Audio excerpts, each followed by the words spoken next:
Buenos días, muchas gracias. Estamos con Roger Celi. Él es coordinador del Observatorio Legislativo, con quien vamos a evaluar sobre la gestión de la Asamblea Nacional en estos primeros días. El periodo legislativo que inició el pasado 14 de mayo con los asambleístas elegidos, pues nos permitió tener una leve esperanza de que esta asamblea se diferencie de la anterior. Recordemos que la anterior Asamblea Nacional terminó con niveles de aceptación menores al 5%. Las expectativas para esta asamblea, insistimos, pues eran altas. Para conocer un poco y evaluar desde el nivel de gestión, está con nosotros Roger Celi.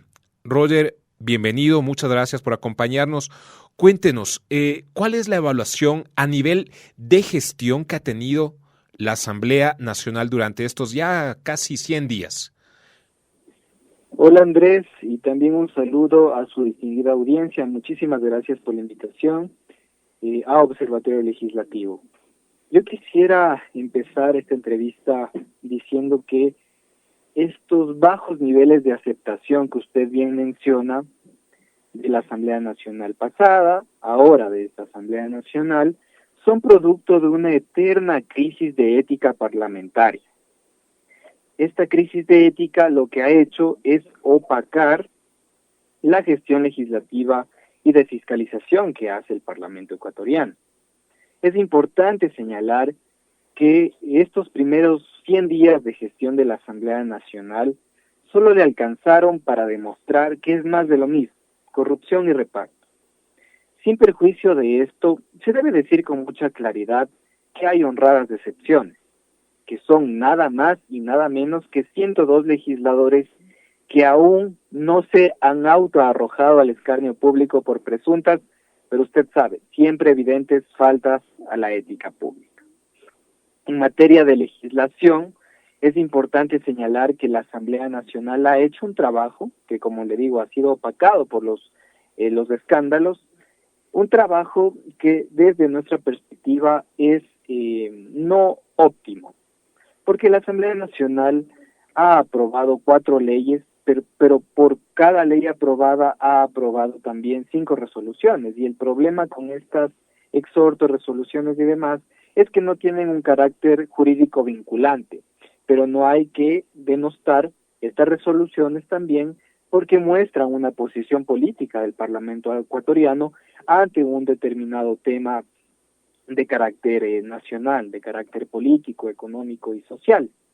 No obstante, esto vuelve a una asamblea coyuntural como la que fue en 2017-2021, pero también es importante señalar que este periodo legislativo es distinto, porque las reformas a la ley orgánica de la función legislativa lograron que en la propia ley haya un mandato de aprobar una agenda parlamentaria, la cual afortunadamente fue consensuada por las 5 bancadas, el Partido Social Cristiano, Pachacutic, UNES, Izquierda Democrática, y estas bancadas, y también el BAN, la bancada del movimiento oficialista, lograron aprobar una agenda parlamentaria que debe ser cumplida y va a ser evaluada semestralmente.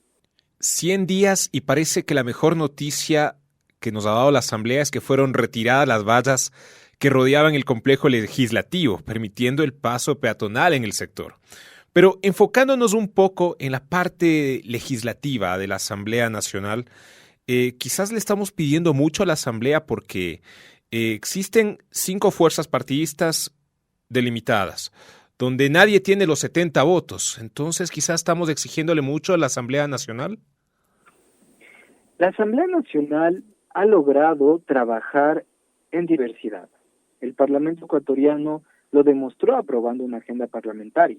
Sin embargo, esta agenda, al tener más de 68 proyectos de ley como ambición para aprobar en este año, es una meta ambiciosa la que se ha propuesto la Asamblea Nacional, pero ha logrado aprobar esta agenda parlamentaria. No obstante, ya se ven ciertas fisuras, y ahí es donde comparto con usted, mi estimado Andrés, que quizás estamos queriendo exigir mucho a la Asamblea Nacional en cuanto a aprobación de proyectos de ley. No obstante, recordemos que la Asamblea Nacional no solo tiene esta atribución de aprobar proyectos de ley, sino de fiscalizar al Poder Ejecutivo. Entonces, ahí es donde las fuerzas políticas quizá ya no se vuelven tan relevantes, porque ejercer una adecuada fiscalización corresponde nada más a la individualidad de cada asambleísta. Y le pongo un ejemplo. En el anterior periodo legislativo, la asambleísta Mae Montaño era una de las asambleístas que más fiscalizaba, no solo en materia de juicios políticos, sino que estaba pendiente de lo que ocurría en el proceso de implementación de las leyes, ¿no? Pedirle mucho a la Asamblea Nacional, yo creo que sería pedirle que todos los meses tramite de 3 a 4 juicios políticos, y por ahí no va la situación. Pedirle mucho sería que presente entre 50 y 60 proyectos de ley al mes, y por ahí no va la situación, porque la verdadera evaluación que debe hacerse a la Asamblea Nacional es en cuanto a la calidad. Un dato muy preocupante en el anterior periodo legislativo era que se presentaron más de 900 proyectos de ley, y de estos proyectos de ley nada más 78 fueron aprobados y se convirtieron en leyes.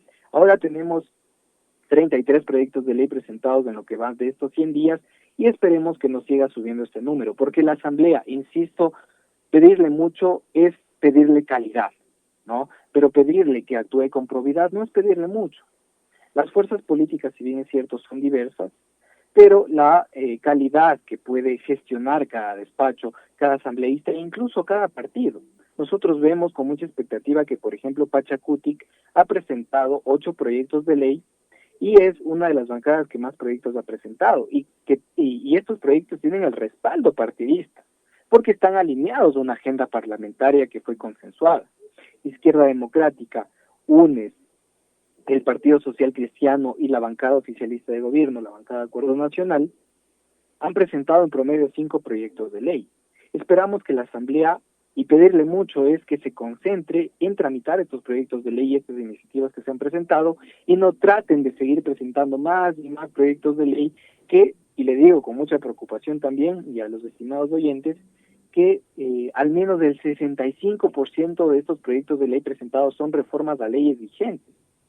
Es decir, que son proyectos de ley que tienen 1 o 10 artículos.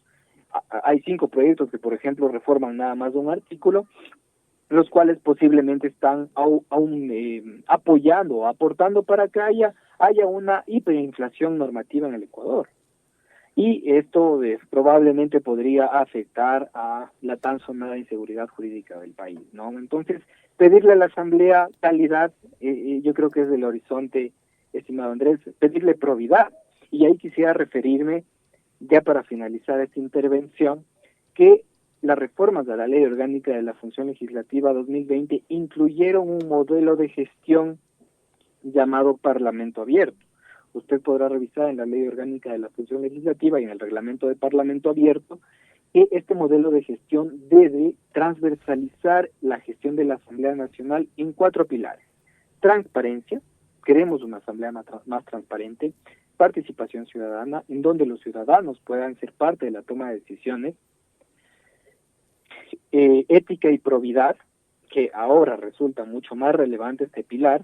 Gracias a este modelo de gestión de Parlamento Abierto existe el Comité de Ética. Y finalmente rendición de cuentas, ¿no? Que ya veremos al finalizar este año, este primer año de la Asamblea Nacional, cuáles han sido los resultados. Desafortunadamente, este modelo de gestión, a pesar de que está en la ley, y hay que decirlo con toda claridad, la Asamblea Nacional incumple su propia ley. No está siendo implementado. Hay disposiciones expresas, como por ejemplo que los asambleístas presenten sus declaraciones de intereses y sean publicadas en la página web de la Asamblea Nacional. Usted puede entrar, y cualquier amigo radio escucha, a la página de la Asamblea Nacional, y no va a encontrar ninguna declaración de intereses. Esto nos hubiese servido para saber qué asambleístas tienen cierta relación y grado, por ejemplo, familiar de consanguinidad con directores de grandes empresas, directores de grandes corporaciones de la sociedad civil, etcétera, etcétera.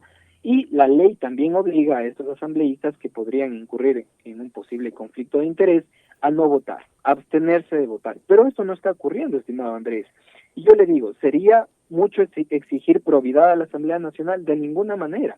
no solo son las fuerzas políticas las que deben ser evaluadas, sino la calidad, la profundidad, la institucionalidad y sobre todo los estándares internacionales, porque ya vamos a ver en los próximos días se va a lanzar el Índice Latinoamericano de Transparencia Legislativa. De hecho, mañana se lanza y vamos a ver una Asamblea Nacional que en comparación a 13 países está muy debajo de lo que se está haciendo en Chile, por ejemplo, en Argentina, con la ley del lobby, con el registro de lobistas, etcétera, etcétera. Entonces, yo creo que el análisis de la Asamblea Nacional tiene muchísimas aristas, no solo pasa por cómo están conversando las fuerzas políticas.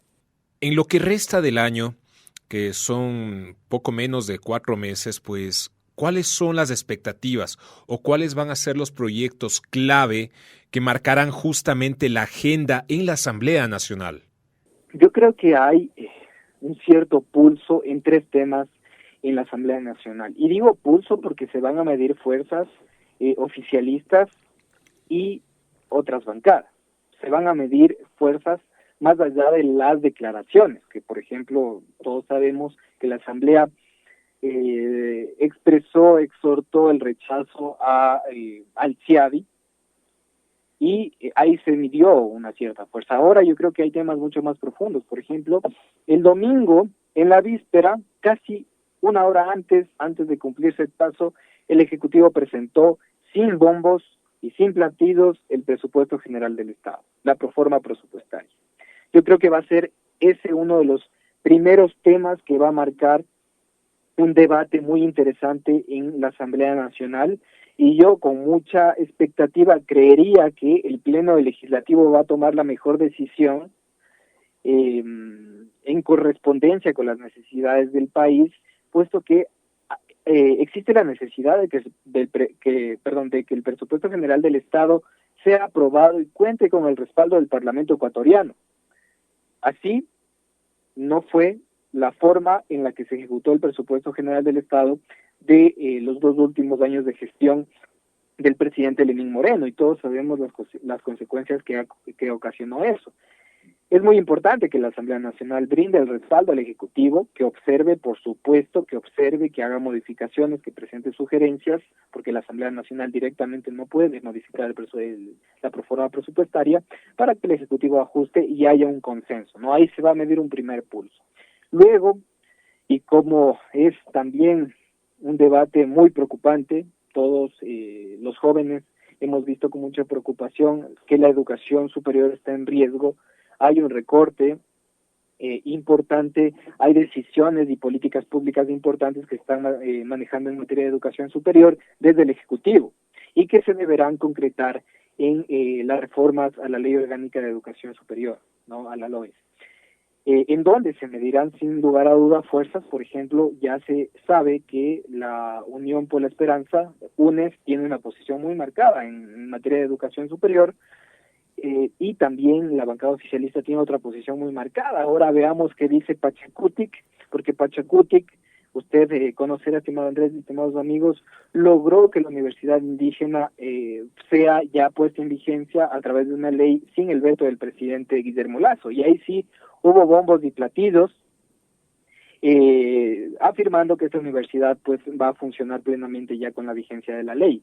Y un tercer tema que yo creo que va a ser noticia en lo que resta del año, me parece que la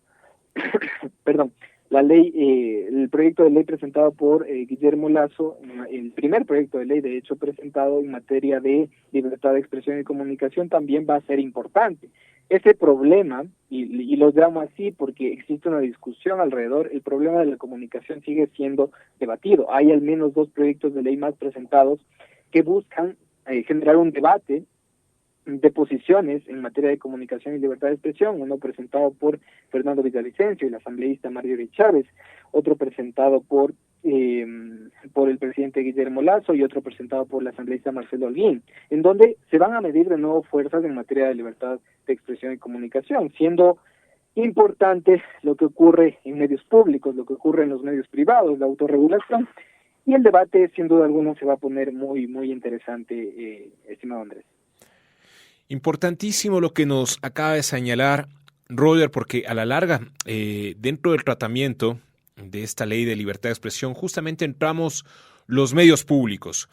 Durante estos 15 minutos, pues hemos abordado de manera general la forma, el fondo en el cual la Asamblea Nacional ha desarrollado su gestión durante estos primeros 100 días. Comprometemos a Roger pues para abordar justamente este análisis de la Asamblea Nacional, también en la forma en la que se han hecho justamente las gestiones, el trabajo durante este periodo de tiempo. Le agradecemos, Roger, pues el tiempo lastimosamente nos quedó corto, pero le comprometemos para una próxima ocasión mantener este diálogo. Nos acompañó Roger Celi, él es coordinador del Observatorio Legislativo. Roger, hasta una nueva oportunidad. Vamos a la pausa y seguimos con más.